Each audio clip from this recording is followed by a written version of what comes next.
Director of the Swami Vivekananda Cultural Center at the Consulate General of India in Durban, Dr. Chaitanya Prakash, Yogi Pandit Sajeel Maharaj ji, Mr. Rajesh Lakshman, Ms.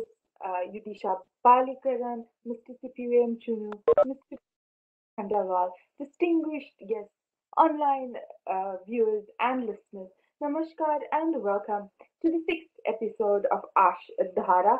Aarshdhara is an online series of interactions on scriptures composed by ancient sages of India, with today depicting the Ken Upanishad.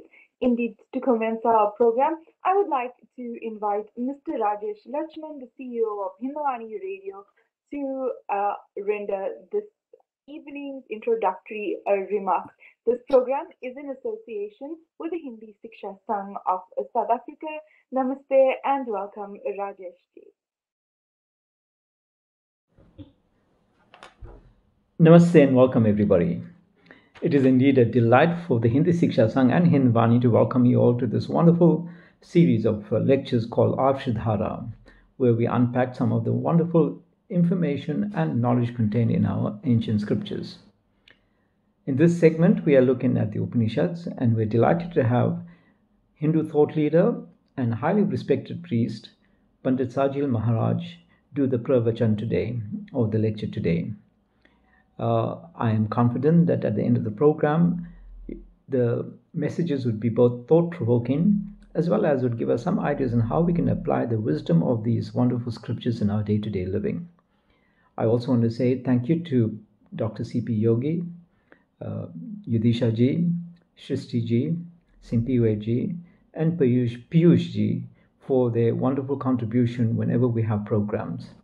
I trust you can sit back, relax, and enjoy the wonderful words of wisdom from Pandiji, and hopefully it'll make a difference in your lives. Namaste.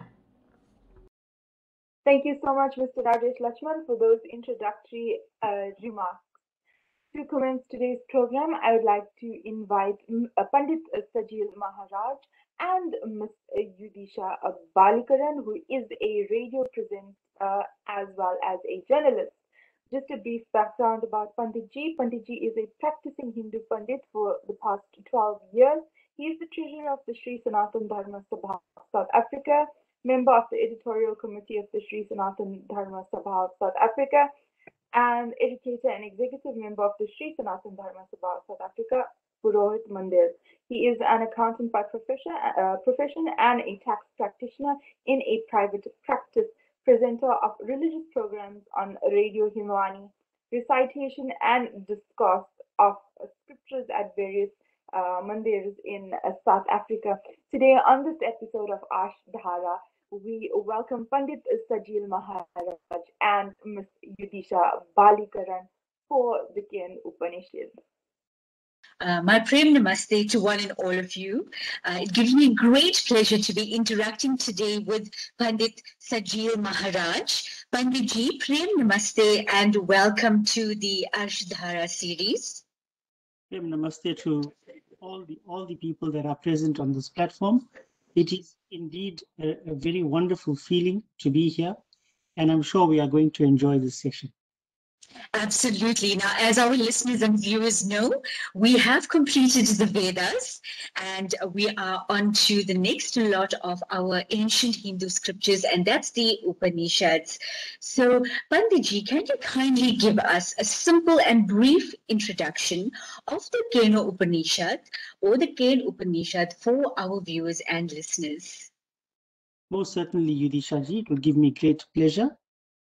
Kena Upanishad firstly, Kena and Upanishad, using the Sandhi rules of Sanskrit, becomes Keno Upanishad. And that is why sometimes it's given in one word and sometimes in two words. And of course, it forms part of the 108 Upanishad, the 108 Upanishads, which are part of the Vedas, and more specifically in this case, the Samaveda. Kena Upanishad is made up of 4 parts or chapters that we call Khanda. And it comprises a dialogue that takes place between Guru and Shishya, between a teacher and a learner. And the method of the dialogue is through question and answer. The interaction between the learned and a true seeker is therefore called Upanishad. Upa means by, and Nishad means to sit down. Therefore, sitting down would near a learned person would be the combined meaning of the word Upanishad. And perhaps a more frequently used word, more especially in South Africa, that relates to the word Upanishad is satsang, which is a gathering of seekers in the presence of a learned one. So the first khand of this Upanishad has 9 verses. It is written in poetic meter. That this poetic meter is called chanda. Chanda can mean rhapsody or the tune or the number of beats that we count when we take a pause. And this gives rise to what we refer to as poetry. Like texts of the followers of other texts of the followers of Sanatan Dharma, this is because besides understanding, recitation or chanting of Sanskrit is highly beneficial. Chanting has a therapeutic effect on the reciter and the listener's mind, body, and soul. By this I mean that the vibration that is created by reciting of these texts resonates within and is able to create a positive effect on the well-being of both the reciter and the listener. Now, the second khand has 5 verses, and it is a seamless continuation of the question and answers of the first khand, since the threads of thought that arise give rise to newer thoughts and discussion. This is a clear indication that because the subject matter is unlimited, the discussions too become unlimited. So the big question is, what is the subject matter? The subject matter of the Upanishad is Brahman. This is evident in the name of this Upanishad. Kena can mean by whom. In other words, with whose grace is everything possible. Now, to understand Brahman or the Supreme Spirit is not fully possible. Volumes of texts expounding this concept, spanning millennia, while exceptional and praiseworthy, cannot reach the nth or the final statement which fully describes Brahman. It is ananta, it is endless. Knowing that its greatness cannot be fully described, I must not be guilty of not contributing to the effort. I am therefore going to take the bold step of trying to tell you in one sentence what Brahman can mean in my own words for the benefit of our listeners. Brahman is the unmanifest and manifest spirit or presence that makes everything possible and causes the creation to exist. The Western world may call this God or the Supreme Being.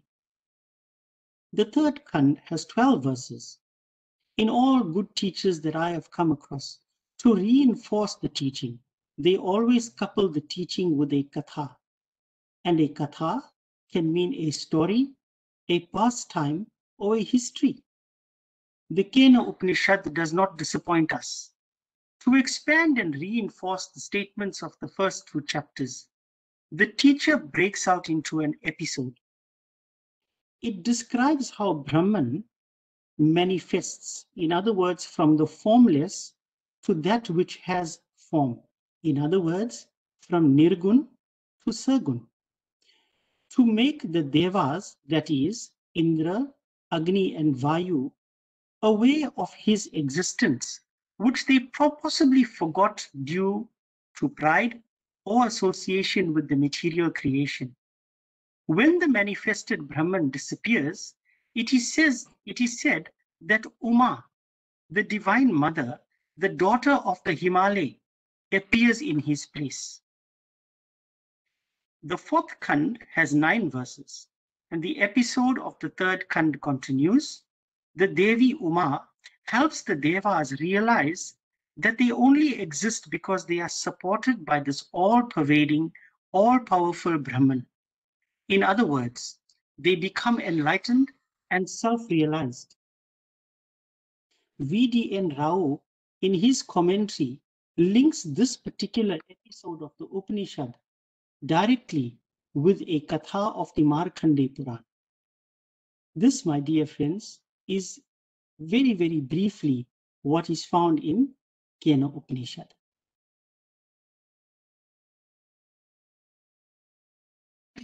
Pandiji, that is so very interesting. And I know you have touched a bit on my second question, but I am going to ask you in any case, because I'm sure there is much more to be said about the Kena Upanishad. But just to quickly make a quick comment here, you mentioned Upanishads to sit near a guru to receive that knowledge.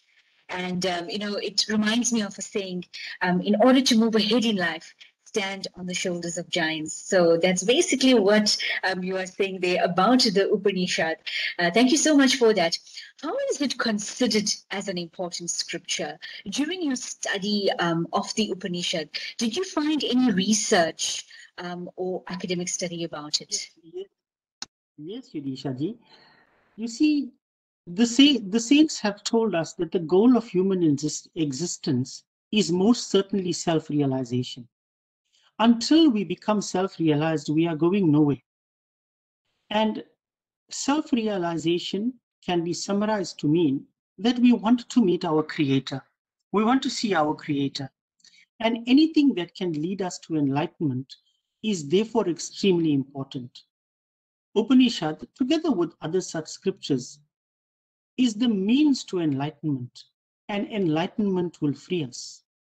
Like the Veda and the other Upanishad, great seekers have shown keen interest in Kena Upanishad. They have relentlessly chanted it, quoted from it, discoursed from it, and meditated upon it. I have personally used translations and commentaries from the great Adi Sankaracharya, Swami Sharvanand of Ramakrishna Math, and the Kanchi Kamakoti Pitam, an organization dedicated to the dissemination of such knowledge. So the work done on Kena Upanishad is non-exhaustive. There are many, many commentaries available and wonderfully available. The translations available in many languages, not just Hindi and English. That is so interesting to know, Pandiji. Tell me, the commentaries that you speak about, are they easily available online? Can one find them easily? Yes, they are easily available online, and more especially if you get onto the websites of what we refer to as the modern day gurukuls, where teaching of the Upanishad is going on, you will find wonderful translation and commentaries on it. Not only that, you will be able to listen to the students, the learners of those gurukuls, actually chanting the Upanishad in beautiful Sanskrit. And that is where its beauty lies, when you listen to it being chanted like that. Well, thank you so much for that. And there you have it, listeners and viewers. You can download and listen to the Upanishads directly online and gain that wonderful knowledge from there. Pandiji, tell me, what is special, what is unique and interesting, enlightening in this ancient scripture, and that is the Kena Upanishad? Idisha-ji, scriptures are presented to us in so many different forms. The knowledge comes to us in many different ways and styles. But Kena Upanishad, it gives the reciter satisfaction. Personally, when I recited the mantras of the Upanishad, I felt very pleased because it gave me a wonderful feeling and the vibration was tremendous. It is a concise and direct scripture. It does not stop with presenting facts. It goes on to encourage the seeker to now put this knowledge to good use. It encourages the seeker to express love for the Creator. It encourages the seeker to meditate upon Him. It encourages the seeker to control his senses. It encourages the seeker to serve all. It encourages the seeker to be truthful. And these are key words that we find, for example, in Bhagavad Gita. All the statements I have just made relate to various chapters of Bhagavad Gita: Bhakti Yoga, Dhyana Yoga, Vairagya, Karma Yoga, Yajna, and something that really needs to be spread throughout the world is the concept of Satya, truthfulness, sincerity. And this is what the Upanishad is teaching us here. So I think that the conciseness of the text, it gets to the point. And once you start reading it, you become gripped. From the very first line that you read, you want to know more because one verse leads to the next. So I think all a person needs to do is read the first line, and you will be attracted to it. Absolutely. The journey starts with the first step. So yes, reading the first line. And a very good point that you bring up there, Satya, truth. It's something that everybody is seeking, the truth. And which brings me to the next question. When we look at modern day living, there's so much that's happening, the rat race of the world. And these are ancient scriptures that were written eons ago.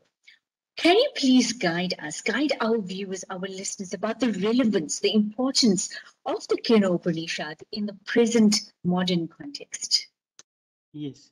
When these texts were recorded, they were most certainly relevant then. But many of the people that lived or existed at that time were quite au fait with the information that is presented here. Through a stroke of genius, those people wrote it down. Because today is when these scriptures are most relevant. Thank God that they wrote it down. Kena Upanishad is like water to the parched earth. The world and our country too are going through unsurpassed challenges and turmoil, not just in a few aspects of life, but almost all aspects of life. We seem to be focusing on treating our symptoms at present, rather than the true cause of our challenges. The world is suffering largely because of moral decay and our forgetfulness of what is good and pure. Kena Upanishad is certainly a method that can restore the balance, if not tip it in favor of the better good. It has been translated from Sanskrit to Hindi, English, and other languages, and is therefore easily accessible to all beings nowadays. The time is therefore ripe for the sharing of this information with the world.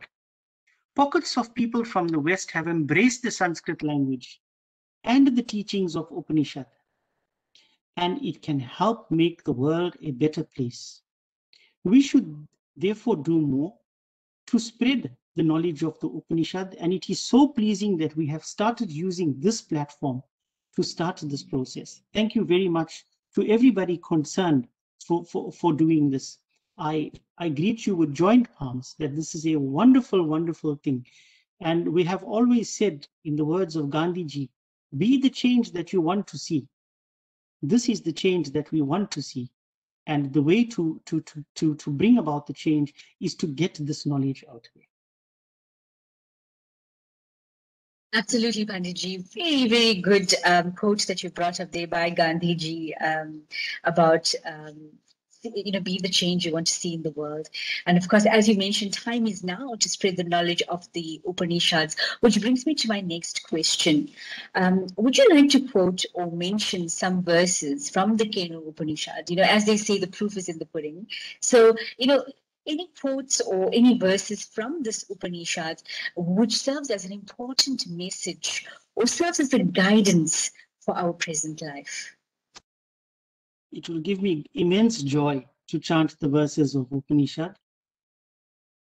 In the fourth kanda, verse number 8, it says, Tasye tapodamaha karmeti pratishtha vedaha sarvangani satyamaya tanam. Here, this verse deals with what we refer to as the Devik Sampadaya, divine qualities, which is what we want to see the whole world embrace. Embrace divine qualities and you will become divine. In this verse, tasye tapodamaha karmeti, penance, self-control, and the sacrificial rites are the feet of the Upanishad, while the Vedas are its limbs, and truth is its abode. This is a wonderful, wonderful message for everybody. In wanting to see the world a better place, the change must start with us. And positive change is always a move in the direction of what we refer to as vrat. Vrat means great discipline. And here it is emphasized that this is what we should embrace. This is what the Upanishad is trying to get out there. Tapo damaha karmeti. Therefore, Brahma Vidya, or knowledge about Brahman, blossoms in the sincere seeker by the practice of sadhana. The ancient seers have always encouraged us to engage in sadhana. And what may seem like a routine practice has deep-rooted effect on us. This is the beauty of sadhana. It always blossoms into something brighter and better. What you put in to this body and mind is what will eventually emit itself. I would like to read one more verse. Sa tasmin neva kashe striyah majaya gamaha bahu shobha nama umam hemavatim tamahovacha kim etad yaksham iti. Here, this is the episode that the teacher is reciting about the appearance of Mother Parvati. And he says, he, Indra, seeing Uma Hemavati of great beauty, wisdom, and adornments, in the same place where the great Brahman was, addressed her, asking, who was that being? In a world where we realize the importance of equal opportunity and significance of our females, we can see that our scriptures have portrayed this idea since ancient times. Indra, who is sometimes described as the king of heaven, is seeking the unknown, the unrealized. And who is he approaching? He is approaching the divine manifest mother to guide him and show him the way to Brahman. And that is why we say, Matri Devo Bhava. A Swamiji was once asked, what is Sanatan Dharma? And his response was, that which a child learns in the goad of the mother is called Sanatan Dharma. The importance of women is highlighted here in this Upanishad. This beautiful verse here clearly also shows us how the Upanishad and the Purana support and reinforce each other. It helps us to see the oneness within Hinduism itself and also beyond it. So those are the two verses that I chose to recite today, and I hope it will encourage others to go and read other verses of the Upanishad.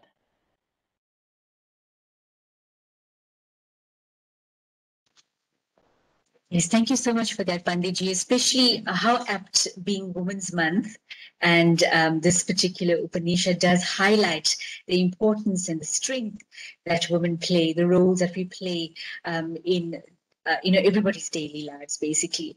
And, a very important point you bring up there. So often, you mentioned what you put in is what you get out. And so often we are so interested in financial investments and what we're going to reap from that. But I think we need to also give equal importance to spiritual investments and what we can reap from that as well. So thank you so much for highlighting some of the verses from this important Upanishad, and that is the Kena Upanishad. Tell me, Pandiji, how the Kena Upanishad as a scripture is universally applicable to all human beings or to the creation at large, not just to Hindus. Okay, I think I may have touched on this earlier, but it may be valuable for me to repeat some of it and say that it can change the world if people give it a chance. And I think that is the key word, give it a chance. By this, I mean that we need to tear down the barriers that prevent the spreading of true and unbiased knowledge. Rather than people embracing knowledge only because a certain person has mentioned it, that has to change. we need to understand that it doesn't matter who is speaking, but what is being said. That is so, so important. So it means that we should not be limited in our thinking. We should not be bound by something that we are used to. We must be able to give, we must open our thinking. We must be able to open our thoughts. Thoughts must flow. You know, a good example to use is that we may never know the scent of a rose if we are constantly afraid of the thorns on the rose plant. We have to set aside the thorns and get to the petals. Because truth does not belong to one sect or creed. It is the gift of God to all. And the knowledge of the Kena Upanishad is for all beings. Some of the same truths are found in the texts of other religions, except that they may be worded differently. And I have mentioned these truths or these virtues when we spoke earlier, when you asked me the third question. And these are universal teachings that can help the world. These universal teachings need to be reinforced. People need to be reminded because it is human nature to forget. If you ask me what I ate last week, Wednesday, for dinner, I cannot tell you that. I can't even remember that. So sometimes when we are reminded regularly enough, this reminder helps the thought to manifest in us and helps to change our behavior. So most certainly, if this knowledge is spread, and even if some of the people embrace it and listen to it, I am positive that we can see change. And that is what is going to change the world. Little pockets of change, slowly but surely. Beautifully said, Pandiji. We're going to now move from the Kena Upanishad per se to your personal interaction with the various scriptures, your study of it, and how you found it. Tell me, did you feel any difficulty in studying and understanding the Kena Upanishad as a scholar? So the first thing I want to tell you was when I first contemplated the idea of Upanishad and I found that there's 108, I got the shock of my life. And I had a bit of a mental block. But I can tell you that that was all there was. It was just a mental block. Because once I started the process, it was very, very palatable. And from the very first line, one gets gripped. You want to know more. And you don't your mind does not stray because it is so concise. You can't move off the line because you feel you could miss something. And it is easy to understand. It is not complicated. I must, however, stress that it is because great people before us did translations and commentaries. My experience and studies as a priest certainly helped with the recitation and understanding. But I must acknowledge that the hard work of the great seers before me, the scholars before me, made this process easier. They have truly given all of humanity a gift incomparable. It must have taken them many hours and lots of introspection because the verses of the Upanishad cause you to think more. And when you think and contemplate on this, this is called introspection. And from their personal experiences, they have shared their choicest thoughts with us in their writings. All salutations and glories to every scholar that has expounded the Upanishad. If I were to have read those verses alone and translated, yes, I would have learned something. But when I read the commentaries of others and their translations, I was able to gain even more knowledge and broaden my view.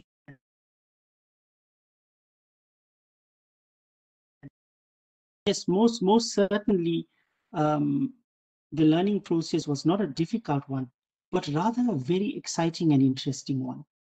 And once again, I am saying to people, take that first step. Take the first step, pick up the Upanishad, read the first line, and see what happens to you.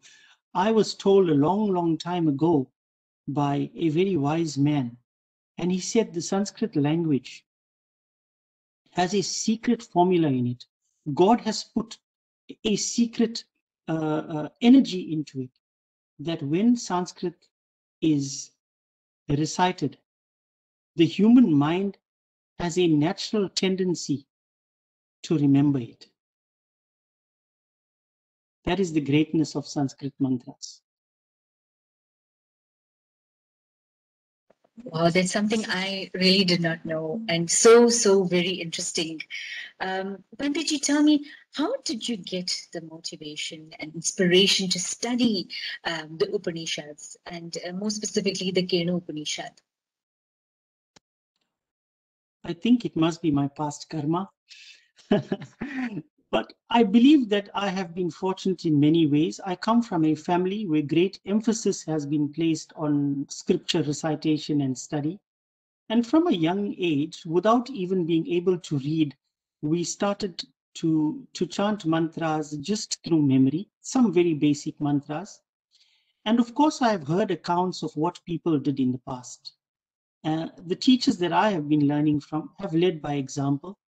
They have selflessly shared their knowledge and given me opportunities that have inspired me. In addition to all this, my experiences as a priest have shown me that people are yearning for such knowledge to be shared with them and explained as simply as possible. And I asked myself the question, how can I inspire and motivate others if I myself do not study this text? And I can tell you that it has improved my ammunition to execute my duties better.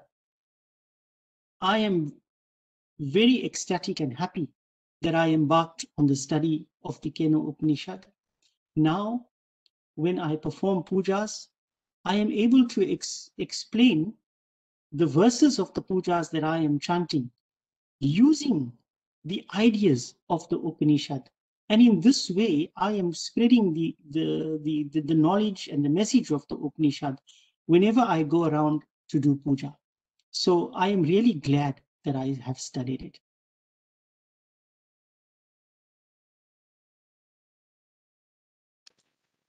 Thank you, Pandiji, for that. Very interesting indeed.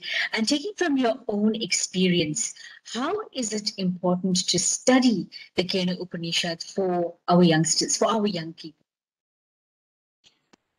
Once again, through my experience, I think I am blessed that I go out there and I am exposed to people at a grassroots level. And the younger people in most of the homes and the temples where I perform puja, I can tell you without a little ounce of doubt that they have many questions. They have more questions than answers. And it is becoming more and more common that when you do a discourse or a puja and you open the floor to discussion, youngsters are now asking questions. They want to know more. They want reasons for what we are doing. And the answers that they need are the means to a more fulfilling life. Any question that remains unanswered may bring doubt in the mind of a youngster. But when you answer a question, you are going to give him a better life of understanding sooner than later. It is the knowledge that leads to change. Knowledge does not come without study. And the study is better under the guidance of a spiritual master who, because of his experience, can speed up the process for the seeker. That is the relevance of a spiritual master. So no journey is successful and efficient without navigation. The key word is navigation. And my final advice is that youngsters should study this sooner than later with the help of somebody reliable that has already done it.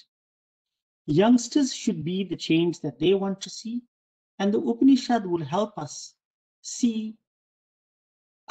all see the divinity in everything, moving and non-moving.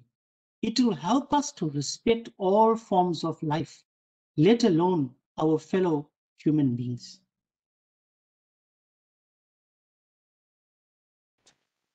Pandiji, we've come to the end of our discussion. However, I've got one quick question for you. You mentioned that, you said it's important for our youngsters to get hold of someone that can teach them the Upanishad, in an easy and fun way, of course. Do you perhaps know of any schools that do offer teachings of these ancient scriptures for our youngsters? Yes, especially now with the COVID restrictions, there are online classes, and there are many scholars from abroad, especially India, that are teaching various scriptures, not just Upanishad. But here in South Africa itself, the Chinmaya Mission of South Africa, Swami Abhedanandji, has formal classes on Upanishad and on Sanskrit. And I can tell you, it is very, his style of teaching is wonderful. And he will keep the youth interested every second of the class, most certainly. Thank you for that, Pandiji. Yes, I do know Swami Abhedanandji well. And yes, he's been in touch with my family. We've shared meals with him. Very jovial person, and very wonderful to study under him, of course. He has a very light-hearted way of putting it, serious but light-hearted. And yes, it's a good combination to be able to study in that way. Well, Pandiji, we've come to the end of our discussion. Thank you so much for your information that you've imparted to us on the Kena Upanishad. We really do appreciate it, and looking forward to more interactions in the future with you. Thank you very much to Yogi-ji, Piyush-ji, and Yudhisha-ji, and all those that are responsible for putting this together. You have actually helped me today to propagate Sanatan Dharma, and I have been able to do this little bit of seva with your assistance. Thank you very much. Namaskar. Thank you so much, Pandiji and Yudhisha-ji, for that very profound interaction. We definitely gained so much more knowledge on the Kena Upanishad. With that, we've come to the close of this episode of Aarshdhara. I would like to introduce Mr. Sipiwe Umchuno from the Swami Vivekananda Cultural Center at the Consulate General of India in Durban to render this evening's vote of thanks. The topic of today, I learned a lot when you said I learned a lot today when you said that the Kena Upanishad are for all human race. So Pandiji, Dhanyabad, as you know that most of human beings in these trying times, we need to uplift our spirits. So I believe this Kena Upanishad, I can also try and read the first line as you said. Maybe it will attract me and then I will go on and on and on. So on that note, Pandiji, Dhanyabadji, Yudhisha-ji, for the interesting interaction that you had this evening with Pandiji, Dhanyabad ma'am. To all of you did a great job this evening. We have come now to the end of our program, but before we close, I'd like to say on behalf of Swami Vivekananda Cultural Center at the Consulate General of India in Durban, we are so pleased today to have you, Panditji, and we learned a lot from this program, Kena Upanishad. So today it was our 6th episode of our program, Aarshdhara, on interaction on Kena Upanishad. This is an online series of interaction on scriptures composed by ancient sages of India. Once again, Pandiji, Dhanyabad. Allow me now to thank all those who took part on today's program. I will start with Sri Rajesh Lashmanji, COO of Hindi Vani Radio, for the sterling remarks that he gave this evening, and the Panditji himself for the great interaction that he had on Kena Upanishad this evening. Yudhisha Balakaranji, Dhanyabad ma'am, for conducting this interaction. On behalf of Swami Vivekananda, I would like to say thank you. Dhanyabad. To Director of Swami Vivekananda Cultural Center, Dr. Chaitanya Prakash Yogi, Sri Piyush Kandewal, thank you for taking part on today's program. To all our online participants, we'd like to say thank you for taking part on today's program. You are kindly advised to visit ICCR Durban for all cultural updates organized by Swami Vivekananda Cultural Center in Durban. On that note, Pandiji, Yudhishaji, Dhanyavad, Namaskar.